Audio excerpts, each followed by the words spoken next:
오늘은 부모와 젊은 자녀 세대, 기성세대와 젊은 세대들의 소통에 대한 이야기 나누겠습니다.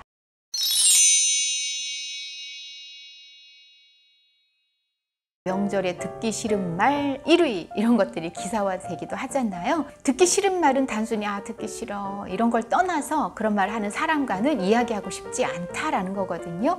세대 간 불통의 문제로 나오는 거고요. 선거 즈음에 들은 에피소드 있었어요. 부모 자녀 소통에 대한 건데 집안 곳곳에서 이 불통이 문제를 일으키는구나 느꼈습니다. 선거나 투표 또한 정치적인 얘기라서요. 가족이라도 참 조심스러운 얘기죠. 그렇지만 이야기 나눌 수 있다고는 생각합니다. 그동안 가족 간 대화가 많았다는 아주 멋진 가족일 수도 있습니다. 종교도 마찬가지예요. 표현의 자유가 있으니까 가족이 소통이 된다면 이런 전제에서 어떤 이야기들 못하겠어요. 그런데 아이들 어려서부터 대화다운 대화를 하지 않은 50대, 60대의 기성세대 부모님과 20, 30대 자녀 사이라면요. 종교나 정치 이야기하며 소통하는 건 정말 어렵고 위험할 수도 있습니다. 어느 기관에 강연 갔을 때입니다. 30대 아들하고 잘 지내고 싶어서 뭘 사줬냐면요. 차를 사줬답니다.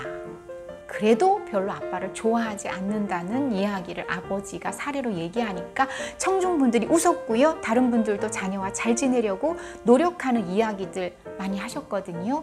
참 대단하시더라고요. 다들 공감하셨는데 저도 웃으면서 마음이 찡했어요. 어떤 차종인지는 모르겠습니다. 하지만 얼마나 잘 보이고 싶으면 차까지 사줬을까? 근데 문제는 통하지 않는다고. 애들이 나랑 그렇게 가깝게 지내려고 하지 않는다고 안타까워하는 아버지. 이 아버지들은요, 도대체 앞으로 어떻게 해야 하는지 정말 모르겠다 해서 강연 신청을 했다고 합니다. 무슨 말만 하면 그런데요. 몇 마디 나누다가 아빠랑 말이 안 통해. 저러니까 아빠랑 내가 말하는 게 힘들지. 이렇게 얘기한답니다. 도대체 뭘 잘못했다고. 이렇게 소통이 안 되니까요. 부모 자녀 대화법, 소통법이 간절해진 거고요. 아빠 딴에는 잘 말한 겁니다. 그랬는데 아빠는 항상 그런 식이에요. 이렇게 얘기를 하니 억울하고요. 답답한 노릇입니다. 그렇다고 평생 습관 들인 말투를 노력은 하지만 바꿀 수는 없어요. 그러니까 부모님은 내게 그렇게 말하는 자녀들을 이해할 수 없고요. 좀 괘씸도 하고요. 허무하기도 하고요. 인생 무상 느끼는 거 있잖아요. 50, 60대 부모님들에게는요, 부모님의 화법이 있습니다. 20, 30대 자녀들은 또 그들만의 화법이 있고요. 바꿔야 돼요, 누군가가. 저는 부모님이 먼저 바꾸셔야 한다고 합니다. 내 안에 있는, 나도 모르게 배어있는 권위주의식인 말이 있어요. 그리고 명령어가 있습니다. 그렇게 하지, 이렇게 하는 거 있습니다. 그 다음, 네가 뭘 알아, 아직 뭘 어려.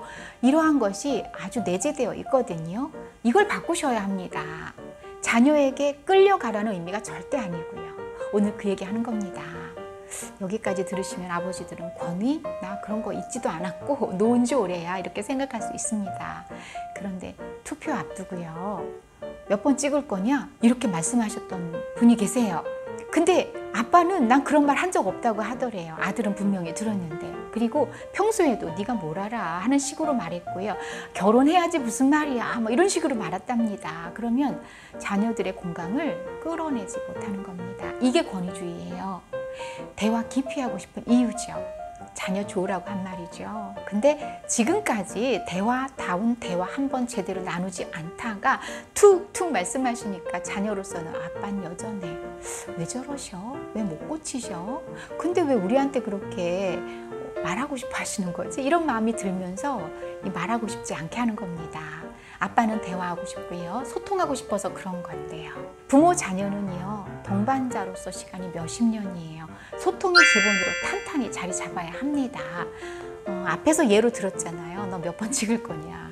이건 처음 투표권 행사하는 10대 후반의 아이에게 얘기한 겁니다. 아빠는 아이였어요.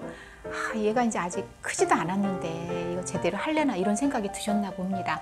근데 어불성설이거든요. 말도 안 되는 거고요. 시대착오적인 아빠가 되는 겁니다. 반발심 생겨요. 그런 아빠가 있다고 이렇게 믿어지지 않겠지만 자녀들을 통해서 나오는 얘기는 믿지 못할 얘기가 참 많아요. 모임에서 이런 얘기가 나오자요. 뭐 다른 자녀도 얘기합니다. 단톡방에 이런 영상 올렸대요. 막 눈물로 호소하는 그런 영상들이 있었잖아요. 그리고 뭐 윗세대가 얼마나 고생했는가 이런 거 보내고요. 또 이 시대가 나아갈 길 막 이런 컬럼 같은 거 어디서 퍼와서 올리시는 겁니다. 근데 이게 아빠는 왜 이러시냐 이렇게 비치는 거예요. 왜 이러시냐 뭐 때문에 이러시는 거지. 근데 기성세대 분들 얘기 들어보면 또 아주 엉뚱하지는 않으세요. 애들이 내가 찍으라는 대로 찍겠습니까? 라고 하신다거나 그렇게 인지하고 계시면요. 자녀들에게 그런 얘기는 아예 하지 않아야 합니다. 아예. 아이들이 아니라 자녀예요. 기성세대라는 말을 쓰니까 왠지 부정적으로 쓰이는 것 같습니다. 그만큼 밀리는 거예요, 우리가. 근데 사전을 보면 현재 사회를 이끌어가는 나이 좀 든 세대거든요. 나이가 들었다는 기준이 참 애매하긴 해요. 근데 분명한 건 이끌어가는 세대입니다. 이끌어갈 세대를 이끌어가는 세대죠. 그래서 우리가 소통이 중요합니다. 가르치고 물려주려면 그리고 이끌려면 서로 존중하고요. 말 듣게 하고 싶어야 하잖아요. 존중이 없으면 무시하고 귀 막고 입 닫고요. 불통이 되는 겁니다. 무서운 거죠. 사회적인 불통이 바로 가정의 진원지라는 거 이런 이유입니다. 그러고 보니까 호칭은요. 그 사람을 만드는 것 같습니다. 자녀에 대한 호칭도 달라져야 해요. 뭐 아이 성장할 땐 그렇잖아요. 신생아, 영아, 아이 뭐 이렇게 가고요. 뭐 초등생, 학생 이런 용어가 있는 것처럼 우리 자녀는요. 아이가 아니에요. 우리 부모님들끼리는 20대, 30대 자녀를 두고 아이 우리 애들은 이렇게 표현할 수 있습니다. 하지만 마음으로는요. 아이가 아니라요. 자녀라는 인격체로서 인식해야 소통이 됩니다. 이 내재적인 것을 싹 없애셔야 돼요. 잠재의식에 아이라고 생각하면 말하다 보면 뭘 알아? 왜? 아이가 뭘 알아? 이렇게 되는 거거든요. 부모의 의견은 말할 수 있습니다. 표현의 자유가 있잖아요. 하지만 아빠의 정치 성향이라든가 뭐 사회를 바라보는 관점 이런 것들을 여과 없이 말하거나 뭐 문자로 이런저런 정치적인 정보를 보내주면 직접적인 강요가 아니라고 생각하시지만 내 아이들은 내 말 들을 거야. 이런 여전히 소유의식을 하고 계신 거고요. 자녀들은 은근히 우리한테 왜 이러는 것이지? 그렇게 하라고 강요하는 거 아니야? 이런 반발심 가질 수 있습니다. 우리 아이들은 내 말을 들을 거다라는 생각을 하는 거죠. 내 말 듣겠어요? 하시면서도요. 엄마 아빠가 강요가 아니라 현재 공유되고 있는 걸 함께 보자 라는 의미에서 보냈다 하더라도요. 부모님의 저이다 라고 오해까지 합니다. 아이들은 지금 내 말을 들을 때가 아니라 이미 자기의 생각을 가지고 있고요. 우리가 이걸 인정하지 않는 한 어떤 소통의 방법을 배우셔도요. 소통이 되지 않습니다. 그럼 어떻게 하느냐. 요즘 부모들이요. 어린 자녀들에게 하는 거 있습니다. 어떻게 생각해? 라는 걸 그래? 너 요즘 어떤 생각하고 있어? 이렇게 이야기하다 보면 자녀들의 생각이나 관점도 알 수 있고요. 주거니 받거니 대화를 나누는 거지. 이게 잘못됐다. 이게 잘됐다. 이렇게 해야지. 무슨 소리냐? 라는 식으로 이야기하면 거부감 갖는 겁니다. 저 따라 해보시겠어요? 아 그래? 아 그래? 네 말 들었다는 거잖아요. 그렇게 생각해? 그렇구나. 아빠가 생각하지 못한 부분을 네 얘기 들으면서 이번에 새로운 거 배웠네. 저한테 배웠다는 얘기, 자기한테 배웠다는 얘기를 하는 사람을 보면요. 말하고 싶어요. 무슨 소리야 이러면 내치는 거잖아요. 말하고 싶지 않습니다. 널 통해서 아빠도 모르던 세상을 알게 됐다. 이런 식으로 말하는 것과 그게 아니라 지금 네가 잘못 생각하고 있는 거야 라고 진짜 아빠는 잘 생각하고 계신다 하더라도 이렇게 말하는 사람하고 말하고 싶지 않습니다.